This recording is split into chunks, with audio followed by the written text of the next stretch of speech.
10টি গুণ রয়েছে, 10টি উপকারিতা।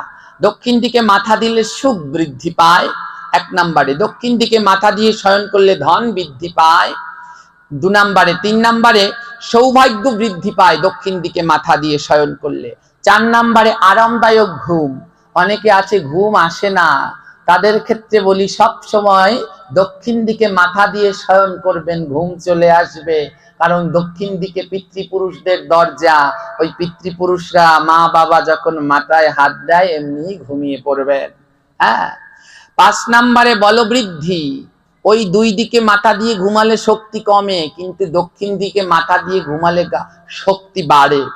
উচ্চ রক্তচাপ কমে যায়। হ্যাঁ। তারপরে উত্তেজনা, যদি সমস্যা দেহের ভিতরে উত্তেজনা বাড়ে, এই দক্ষিণ দিকে মাথা দিয়ে শয়ন করলেই উত্তেজনা কমে যায়। 8 নম্বরে সাংসারিক অশান্তি। হ্যাঁ, সংসারের ভিতরে অশান্তি, হ্যাঁ, সব সময় দক্ষিণ দিকে মাথা দিয়ে শয়ন করুন, সাংসারিক অশান্তি কমে যাবে। 9 নম্বরে দাম্পত্য জীবনে কলহ। যাদের স্বামী স্ত্রীর ভিতরে মিলছে না, তারা অন্য কোনো দিক না, সব সময় দক্ষিণ দিকে মাথা রেখে শয়ন করবেন। আর 10 নম্বরে ভাগবত ভক্তি বৃদ্ধি। যারা কৃষ্ণ ভজন করেন তাদের অবশ্যই দক্ষিণ দিকে মাথা দিয়ে শয়ন করা একান্ত উচিত। ওমা, আপনাদের এলাকায় কেউ মারা গেলে কোন দিকে মাথা দেয়? হ্যাঁ, এই যে একটা ভুল কাজ, অনেক অনেক এলাকায় এই ভুল কাজটা করে, উত্তর দিকে মাথা দেয় আর দক্ষিণ দিকে মাথা দেয়। আরে এটা কি আগে জানতেন? উত্তর দিকে ঘুমানো, এমনি যে ঘুমায়, এটাই উত্তর দিকে মাথা দেয় না, এটা আগে আপনারা জানতেন মায়েরা? তো ওটা হচ্ছে আমরা যে আজকে রাতে ঘুমাবো, এটা কয়েক ঘন্টার ঘুম। আর যার দেহ থেকে প্রাণ পাখি চলে যায় সে কোন ঘুম ঘুমায়? অন্তিম ঘুম।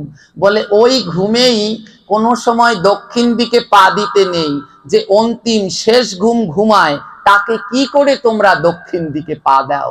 কোনো সময় কোনো মৃত ব্যক্তির পা দক্ষিণ দিকে দিতে নাই। হ্যাঁ, দিতে নাই, মহা অপরাধ। ওই লোকটা যে সুকৃতি করলো আমাদের জন্য, তার সুকৃতি নষ্ট হয়ে গেল। তাই সব সন্তানরা সাবধান থাকবেন।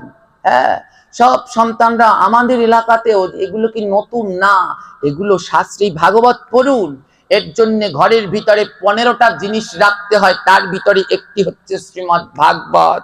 আমা, এই ভাগবত না পড়লে, গ্রন্থ না পড়লে এগুলো সব চাপিয়ে রেখে দিয়েছে। হ্যাঁ, এগুলো সব ওই অন্ধকারের তলায় রেখে দিয়েছে। দেখুন, এই শ্রীমদ্ ভাগবতমের এই 6ষ্ঠ স্কন্ধের 8ম অধ্যায়টা পড়বেন, এখানে দেখবেন ঘুমানোর কি সুন্দর নিয়ম লিখে দিয়েছে। কাশ্যপ মুনি দিতিকে বলেছে, এই বাচ্চাগুলো এত দুষ্টু হয় কেন বলেন তো? এর অন্যতম কারণ হচ্ছে মা বাবার ঘুম। মা বাবার ঘুম। এই দিতিকে কাশ্যপ মুনি, তার স্বামী দিতিকে বলছে, কৃষ্ণ ভক্ত সন্তান পেতে হলে কি কি কাজ করতে হবে। যদি বাড়িতে ভাগবত থাকে তাহলে অবশ্যই গিয়ে পড়বেন। হ্যাঁ, অবশ্যই গিয়ে এই অংশটা পড়বেন, দেখবেন কি কি করলে পরে সুসন্তান, কৃষ্ণ ভক্ত সন্তান পাওয়া যায়। এইখানটায় লেখা আছে, এই 43 নম্বর শ্লোক থেকে 62 নম্বর শ্লোক পর্যন্ত এর বর্ণনা দেয়া আছে, পড়ে দেখবেন একটু। এই দক্ষিণ দিকে পা দেয় আর উত্তর দিকে দেয় মাথা কেউ মারা গেলে পর, এটা মহা পাপের কাজ। হ্যাঁ, কারণ ওই দিকে আমাদের পিতৃপুরুষদের দরজা। দুঃখের বিষয়, এত পাঠ হয়, এত নাম হয়, কীর্তন হয়, কিন্তু এই কথাগুলো কেউ যে কেন বলে না আমি সেটাই বুঝতে পারি না। সব জায়গায় গিয়েই দেখি এই রকমের ভুলই হয়ে চলেছে। আরো দুঃখের কি জানেন? সঠিকটাকে সঠিক ভাবলাম না, ওই ভুলটাকে সঠিক ভেবে প্রজন্মের পর প্রজন্ম চলেই আসছে। এটা হচ্ছে সব থেকে ব্যথার কথা। আর আবার কি আছে জানেন? এই যে আমরা বুঝাচ্ছি, এই বুঝানোর পরে আমরা চলে যাব, কিছুদিন পরে কেউ মারা যাবে, যেই এই পাঠ শুনে হ্যাঁ সবাই কি করবে, যে ওই ঘুরানোর চেষ্টা করবে যে না, আর উত্তর দিকে এবারে মাথা দেব না, মাথা দেব দক্ষিণ দিকে, পা দেব উত্তর দিকে। কিছু সাদা মাথার চুল, মানে বুড়ো হয়ে গেছে, তারা বলে না, হবে না, এই আমাদের পূর্বপুরুষ করে এসছে, এটাই করতে হবে। তখন লাগে আরো দুঃখ, যে এত বুঝালাম তারপরেও কেন বুঝছো না। পূর্বপুরুষদের অনেকেই ভুল করতে পারে, তাই বলে আমরাও কি সেই ভুলটাকে পরম্পরা বলে চালিয়ে যাব? এগুলো তো আমার কথা না, অন্য কারো কথা না, ভাগবতের কথা। এটা কি করে মিথ্যে হয়? তাই দেখুন, যে সারা জীবন ধরে ধর্ম পালন করেছে, একাদশী ব্রত করেছে, তার শেষ ক্রিয়াটা অন্ত্যেষ্টি ক্রিয়া আমাদের দশবিধ সংস্কার। দশবিধ সংস্কার কি জানেন? একটু পাঠ শুনবেন। এই যে মায়েরা পাঠ শুনে উত্তরীয় পড়েছেন, আমার খুব আনন্দ হচ্ছে। হ্যাঁ, এমনি করে পরিবর্তন। দশবিধ সংস্কারটা ওই আমার পাঠ আছে, ইউটিউবে শুনবেন, ওটার ভিতরে পড়বেন। জন্ম থেকে, গর্ভে আসা থেকে মরা পর্যন্ত এই সংস্কার আছে। শেষ সংস্কারের নাম অন্ত্যেষ্টি ক্রিয়া। জীবনের কোনোটাই ঠিক মতো করিনি এই দশবিধ সংস্কারের কেউ না। এবার ওই একটা কথা আছে না, সব ভালো যার, যে শেষ ভালো যার, সব ভালো।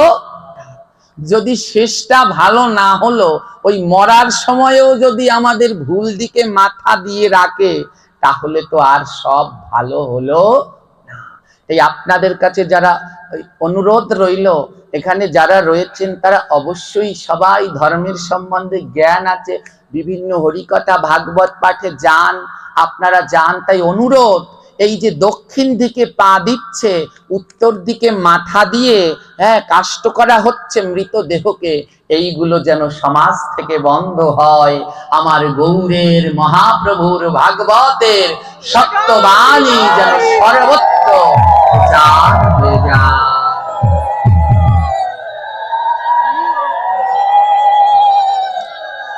এবারে আসুন পূর্ব দিক। পূর্ব দিকে মাথা দিয়ে শয়ন করলে কি হয়? পূর্ব দিকে মাথা দিয়ে শয়ন করলে সুস্বাস্থ্য, স্বাস্থ্য ভালো থাকে। আর কি? উত্তম ঘুম, স্মৃতিশক্তি বৃদ্ধি, মনোযোগ বৃদ্ধি, কর্ম উদ্যমতা, কাজে উদ্যম বাড়ে, শারীরিক বল বৃদ্ধি, আধ্যাত্মিক শক্তির অগ্রগতি হয়। তাই বাচ্চাদেরকে আমি কেন বলি যে ওদের স্মৃতিশক্তিটা খুব দরকার পড়াশুনোর জন্য। বাচ্চাদেরকে সব সময় চেষ্টা করবেন, সব মায়েরা সব সময় নিজেরা যেদিকে শোন, বাচ্চাদের যেন পূর্ব দিকে মাথা দিয়ে সব সময় ঘুম পাড়ানোর চেষ্টা করবেন, তাহলে ওদের স্মৃতিশক্তি বৃদ্ধি পাবে। দৌড়াদৌড়ি করা লাগবে না খাবার থালা নিয়ে। এখন প্রত্যেকটা বাচ্চাকে খাওয়ানোর সময় খাবার থালা নিয়ে দৌড়ানো লাগে। আর একটা অলক্ষী লাগে, সেটা হচ্ছে মোবাইল। এমন এক অবস্থা, ওই মোবাইলে শ্রাদ্ধের কার্টুন দেখবে আর ওরা খাবে। ওই কার্টুন দেখছে, একদিক দিয়ে মুখ দিয়ে খাবার খাচ্ছে। বললাম না পঞ্চগ্রাস, কালকের পাঠটা শুনেছেন? পঞ্চগ্রাস 5 জায়গা দিয়ে গ্রহণ করি, মুখ দিয়ে, নাক দিয়ে, চোখ দিয়ে, কান দিয়ে আর চর্ম দিয়ে। এই দেহ চর্ম দিয়ে 5টি জায়গায় গ্রহণ। তো ওরা মুখ দিয়ে গ্রহণ করছে খাবার, আর চোখ দিয়ে গ্রহণ করছে কার্টুন। ওই কার্টুন দেখতে দেখতে খাচ্ছে। ওইগুলো বড় হলে কার্টুন ছাড়া আর কিচ্ছু হবে না, গ্যারান্টি। ওই যেগুলো কার্টুন দেখে দেখে খাচ্ছে, ভয়ঙ্কর সময় আসছে, ওগুলো বড় হওয়ার পরে এক একটা বড় বড় কার্টুনই হবে। দেখবেন কার্টুনের মতো, ইউচিংড়ের মতো করছে। তো এগুলো সব অপসংস্কৃতি ঢুকে যাচ্ছে, এইগুলো বর্জন করা একান্ত উচিত। আর কি বলেছে আমাদের জ্যোতিষ আয়ুর্বেদিক শাস্ত্রে? আরো সুন্দর করে বলা হয়েছে, এই যে আমাদের গ্রহ পৃথিবী পশ্চিম দিক থেকে পূর্ব দিকে আবর্তিত হচ্ছে, ঘুরছে, যার জন্যে পূর্ব দিকে মাথা রেখে ঘুমালে পরে ঘুম, কফ, বাত, পিত্তের যে ভারসাম্য, এইগুলো সব সময় ঠিক থাকে, বজায় থাকে, এতে কোনো ঝামেলা হয় না ঠিকভাবে। ঘোলাটাও ঠিকভাবে হতে হয়। আর কি হয়েছে? এই সূর্য ওঠে কোন দিক দিয়ে? পূর্ব দিক দিয়ে। পূর্ব দিকে মাথা রেখে শুলে পরে ওই সূর্য ওঠার সময়ে, ওই সময় সত্যযুগ বলে। আমাদের দিনে 24 ঘন্টায় 2 বার সত্যযুগ হয়, একবার ওই সকালবেলা, আরেকবার সন্ধ্যাবেলা। দেখবেন, তাই সত্যযুগে কি মিথ্যা কথা ছিল? যারা বললেন মায়েরা, ছিল। তাই সকালবেলায় চাইলেও মিথ্যা বলতে পারবেন না। যদি মিথ্যে বলেন, আপনার পাশে একজনে বলবে, কি তুই সকালবেলায় এত বড় মিথ্যে বললি? সন্ধ্যাবেলায় চাইলেও মিথ্যে বলতে পারবেন না। এই দুটো সময়ে, খানিক সময়ের জন্য সত্যযুগ বিরাজ করে। তাই এই দুইটা সময় যারা অসৎ, তারাও এই দুইটা সময় খারাপ কাজ করে না, যে সন্ধ্যাবেলায় এখন ওই সব করবো না। হ্যাঁ, তো এই সকালবেলা যেই সূর্য ওঠে, ওর সাথে সাথে সাত্বিক শক্তি বিকাশ পায়। তাই পূর্ব দিক থেকে সূর্য ওঠে, পূর্ব দিকে মাথা রেখে ঘুমালে তাদের মাথার ভিতরে ওই সাত্বিক শক্তি প্রবেশ করে, ভজনের উপযুক্ত। আর সূর্যের সাথে সাথে, হ্যাঁ, এই বড় ফ্যানটা একটু আমার দিকে দিও তো। আর সূর্যের সাথে সাথে সমস্ত দেবগণও তখন ওই পূর্ব দিক থেকে উঠে আসে, তখন দেবতাদেরও আশীর্বাদ লাভ করা যায়। তাই পূর্ব দিক এবং দক্ষিণ দিক, এই দুটো দিক হচ্ছে শয়ন করবার জন্য অতীব উত্তম। কিন্তু দুঃখের বিষয়, আমরা এই দিকগুলো সম্বন্ধে এখনো জানি না। এই দিকগুলো সম্বন্ধে এখনো জানি না। এই জায়গায় কি, প্রত্যেক জায়গাতেই আমি দেখি এইরকম দক্ষিণ দিকে পা দিয়ে তারপরে দাহ করা হচ্ছে। মহা অপরাধের কার্য, আমাদের সবাইকে জানা উচিত।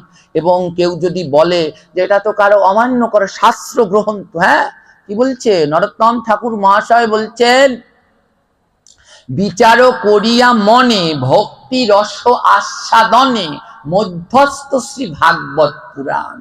বলে যখন কোনো সমস্যায় পড়বে, এই ভাগবত পুরাণ গ্রন্থকে বিচার করবার জন্য, এগুলো ভাগবতের কথা, অমান্য করে যাব কোথায়?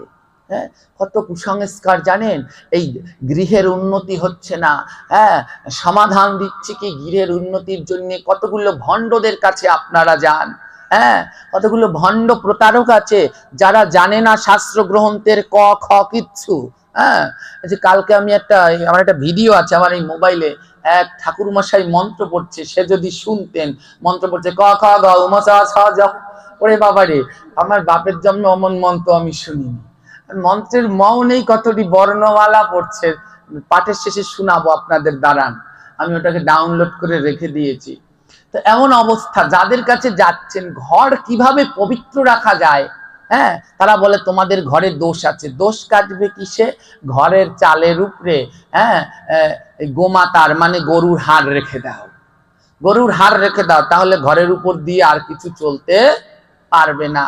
হ্যাঁ, ঘরের ভিতরে কচ্ছপের খোলস রেখে দাও, কচ্ছপের খোলস ঘরের ভিতরে রেখে দাও, তাহলে ঘরের ভিতরে কোনো অপশক্তি ঢুকতে পারবে না। আরে আমরা ভুলে গেছো, আমাদের 10 জন অবতার, প্রথম মৎস্য, দ্বিতীয়তে কি রয়েছে? কুর্ম। এই কুর্ম মানে কচ্ছপ। সমস্ত অপরাধ, জীব হত্যার অপরাধের ক্ষমা হলেও কুর্ম এবং গোহত্যার কোনো ক্ষমা হবে না। যারা কচ্ছপ খায় তাদের কোনোদিন কোনো গতি হবে না। আবার খেয়ে খুয়ে কি করো, সেই কচ্ছপের চারাটা ঘরের ভিতরে যত্ন করে রাখো। কত পেতনি, পিচাস পেতনিদের আস্থানা দাও। কি ভেবেছো আমি দেখতে পাই না? আমি যেই ঘরে আছি এই ঘরের ভিতরেও কচ্ছপের চারা রাখা আছে কোথাও না কোথাও। হ্যাঁ, আমার চোখ ফাঁকি দেয়া যাবে না। কালকেই ওই চারা নিয়ে জলে ফেলবা, না হলে তোমাদেরকে আমি জলে চুবাবো। হ্যাঁ, এইগুলো সব অপসম্প্রদায় এই ঘরের ভিতরে আছে, কোথাও না কোথাও রাখা আছে। হ্যাঁ, তো এই কচ্ছপের চারা কোনো সময় ঘরের ভিতরে রাখবে না, এতে ভগবান গৃহের ভিতরে প্রবেশ করতে পারে না। কেন কষ্ট পাই জানো? জিজ্ঞেস করেছো কেন কষ্ট পেয়েছিলাম? ভগবান আসলেও আসতে পারে না, কারণ ওগুলো অশুভ, ওগুলো থাকলে ওখানে ভগবান ঢুকতে পারে না। হ্যাঁ, ওগুলো ঢুকতে পারে না। হ্যাঁ, তাই খুব সাবধান থাকতে হবে, সবাইকে সবকিছু স্পর্শ করতে নেই। হ্যাঁ, সবাইকে সবকিছু স্পর্শ করতে নেই। কোনো কোনো বিশেষ কিছু আছে যেইগুলো কোনো কাউকেই ধরা উচিত নয়। হ্যাঁ, আমার ব্যাগ ধরেছিল কে কালকে? ছোট ব্যাগ কে সরিয়েছিলে? এই সাদা জামা পরা, কি ভেবেছো উপরে উঠেছিল কে? হ্যাঁ, তো ধরবে না কোনো কারো অনুমতি ছাড়া। ওই আমার ছোট ব্যাগ কোনো সময় না, আমার সাথে যারা থাকে তারাও ধরতে পারে না। হ্যাঁ, ভেবেছে আমি এখানে থাকলে কিছু বুঝতে পারি না। তো খুব সাবধান, তো সদা সর্বদা খেয়াল রাখতে হবে এবং জানতে হবে যে ভগবানকে কিভাবে কোন কোন সময়ে কোন জায়গা থেকে আমরা দূর করছি। হ্যাঁ, এই যে গরুর চারা, এই গরুর হাড়, কি অবস্থা, উনি আমাদের মা। হ্যাঁ, ও গরুর হাড় ওটা অপবিত্র নয়, ওটা পবিত্র, গোমাতার অংশ, কিন্তু তাই বলে ঘরের চালের সাথে ঝুলিয়ে রাখা ঠিক নয়, তাকে সমাধিস্থ করে রাখা উত্তম। হ্যাঁ, কচ্ছপ, কুর্ম, ওই কচ্ছপের চারা, হাড়গোড়, এইগুলো অশুভ নয়, শুভই, কারণ সে ভগবানের অংশ থেকেই কচ্ছপের সৃষ্টি। ওই হাড়গোড়গুলোকে ঘরের ভিতরে রাখা নয়, ওগুলোকে নির্দিষ্ট স্থানে রেখে দিতে হয়। শুধু শুধু বিপদ ছাড়ে না, শুধু শুধু এত টাকা পয়সা আয় করেন, ঘরে থাকে না।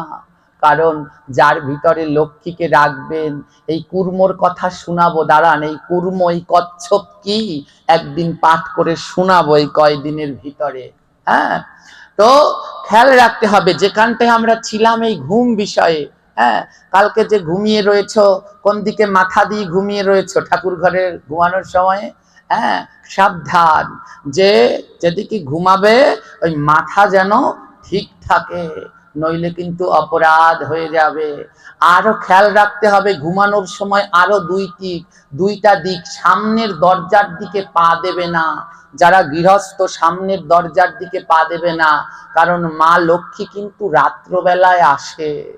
হ্যাঁ, কো জাগরি, ওই লক্ষ্মী পুজো কোন দিন হয়? কো জাগরি, অর্থাৎ কো মানে কে, জাগরি মানে জেগে আছো। লক্ষ্মী পুজোর দিন একটা প্রদীপ জ্বালিয়ে রাখতে হয়। রাখেন মায়েরা? রাখেন। কেন রাখেন? লক্ষ্মী পুজোর দিন ঘুমাতে আছে জানেন? লক্ষ্মী পুজোর দিন ঘুমাতে নাই, জেগে থাকতে হয় একটা প্রদীপ জ্বালিয়ে, মা লক্ষ্মী দেখে যে কে জেগে আছে, কে জেগে, ওই প্রদীপ জ্বালিয়ে কে জেগে বসে আছে। এখন আর জেগে কেউ বসে থাকে না। হ্যাঁ, ওই বড় একখানা মোম পাওয়া যায় এই বাঁশের খাম্বার মতো, ওর একটা জ্বালিয়ে থুয়ে দেয়, ও জ্বালালে শ্রাদ্ধের ফলও হবে না। হ্যাঁ, ওই প্রদীপই জ্বালাতে হবে। এই যে মোমবাতি দেওয়া, আরতি করতে দেয়া ঠিক নয়, প্রদীপ দেয়া উচিত। প্রদীপের কথা কালকের পাঠে বলবো, দাঁড়াও। হ্যাঁ, প্রদীপ জ্বালাবে। যেই জায়গায় প্রদীপ না জ্বলবে সেই জায়গায় ভগবান আসে না, আসে না। আজ মানুষ সব আধুনিক হতে হতে সব জায়গায় আধুনিকতার ছোঁয়া। লক্ষ লক্ষ টাকা দিয়ে দুর্গাপুজোর প্রতিমা করা হয়, লাইটিং করা হয় লক্ষ লক্ষ টাকার, কিন্তু ওই 5 টাকার প্রদীপটা যতক্ষণ না জ্বালাবে ঠাকুর মশাই বাপের সাধ্যও নেই পুজো শুরু করবে। হ্যাঁ, মূলত প্রদীপটা জ্বালাবেন। জয়নি তাই।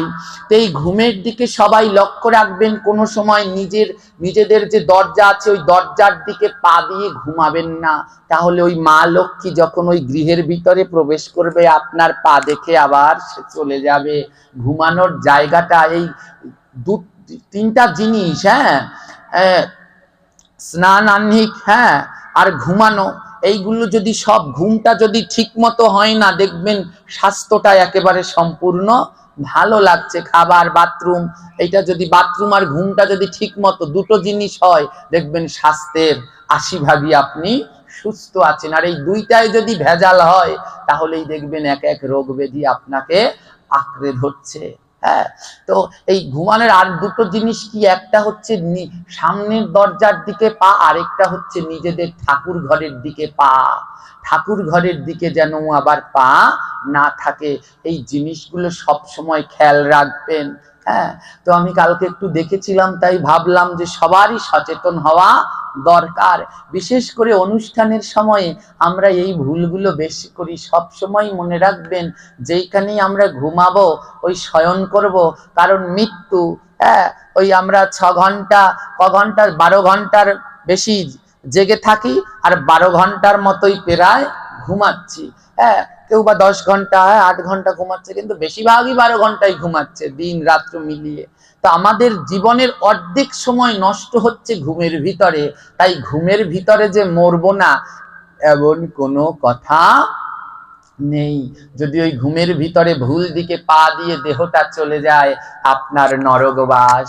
আর ঘুমের ভিতরে যদি ওই দক্ষিণে পিতৃদিকে যদি মাথাটা রেখে ঘুমান পিতৃপুরুষদের আশীর্বাদ নিয়ে, হয়তো গোবিন্দই আপনায় কৃপা করলেও